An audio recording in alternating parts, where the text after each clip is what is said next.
So isang mapagpalang umaga naman sa ating lahat. For today's video tayo ngayon guys. May session tayo ngayon, home tattoo.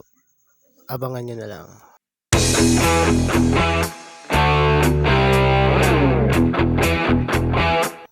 Ayan na nga pala guys. Nagsisimula na tayong mag-carbon dyan.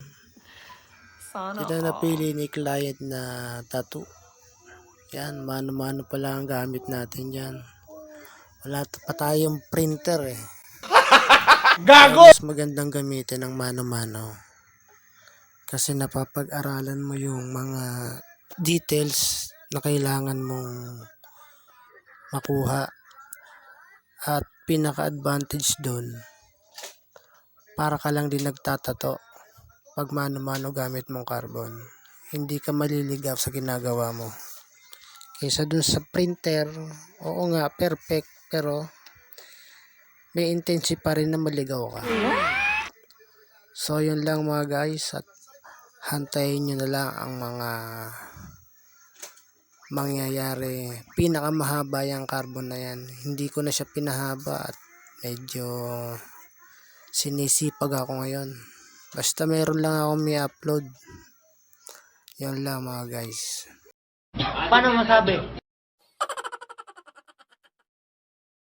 So ayan, huwag nyo na rin po palang kalimutang i-subscribe ang aking YouTube channel.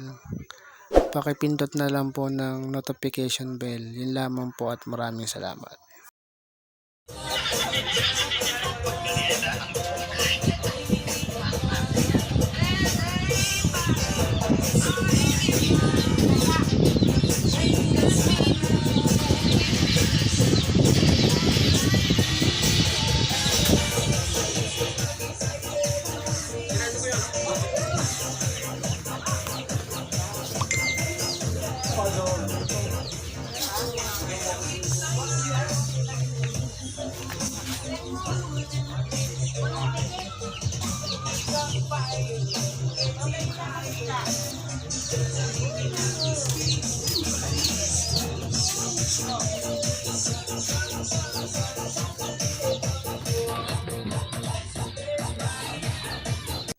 So ayan na nga po yung finish ng aking tattoo.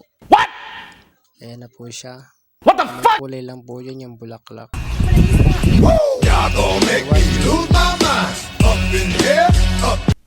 Let's go!